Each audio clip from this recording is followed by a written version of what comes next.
Teman-teman, pada kesempatan kali ini kita akan membahas mengenai gas ideal.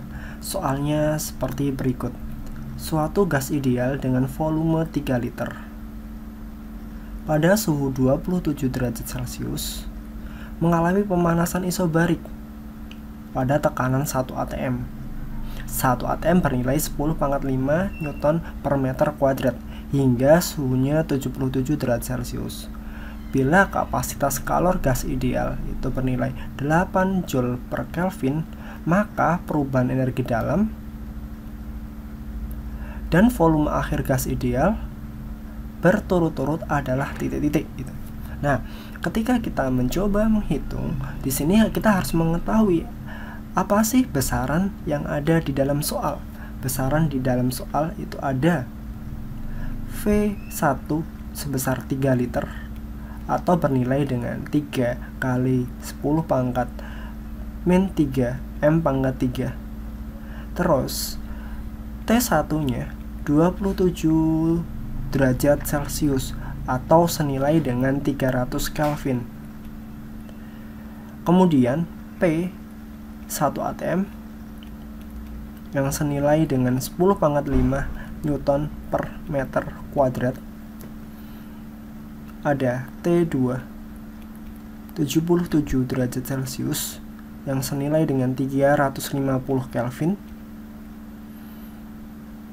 dan kapasitas kalor C nilainya 8,0 Joule per Kelvin.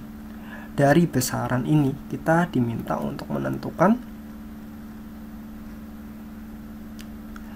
perubahan energi dalam ataupun delta U dan juga volume akhir gas ideal V2. Mari kita hitung. Yang pertama, kita menghitung volume akhir gas ideal terlebih dahulu. Dari soal dikatakan terjadi pemanasan isobarik. Pada proses isobarik akan berlaku persamaan seperti ini. V1 per T1 sama dengan V2 per T2. V1 nya nilainya 3 liter per T1 nya 300 sama dengan V2 per T2 350. Kalau ada yang bisa dicoret, kita coret terlebih dahulu. Sama-sama dibagi 3, ini dapat 1, ini dapat 100. Sehingga kita mendapatkan nilai V2 itu bernilai 3,5 liter. Ketika mengalami proses isobarik, usaha pada isobarik akan berlaku W sama dengan P kalikan dengan delta V. P bernilai 10⁵. Delta V V2 dikurangi dengan V1.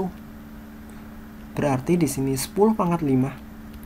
V2 nya 3,5 kali 10⁻⁻³ dikurangi dengan 3 kali 10⁻⁻³. Hasilnya 10⁻⁵ dikalikan dengan 0,5 kali 10⁻⁻³ sehingga akan diperoleh 0,5 kali 10⁻², yang senilai dengan 50 Joule. Kita sudah mengetahui nilai usahanya. Selanjutnya, ketika proses suatu gas ideal, kita pun juga harus mengetahui berapa nilai kalornya. Hi itu bisa dapat ditentukan dengan C kalikan dengan delta T. C, kapasitas kalornya bernilai 8 kalikan dengan delta T nya T2 dikurangi dengan T1 dapatnya 50, sehingga kita mengetahui bahwa kalornya bernilai 400 Joule. Untuk mengetahui perubahan energi dalam, kita bisa menentukan dengan persamaan Hi sama saja dengan delta U ditambahkan dengan W. Hi-nya bernilai 400 sama dengan delta U-nya yaitu yang kita cari, W-nya 50. Sehingga kita dapatkan bahwa delta U itu bernilai 400 dikurangi dengan 50, maka delta U-nya sama dengan 350.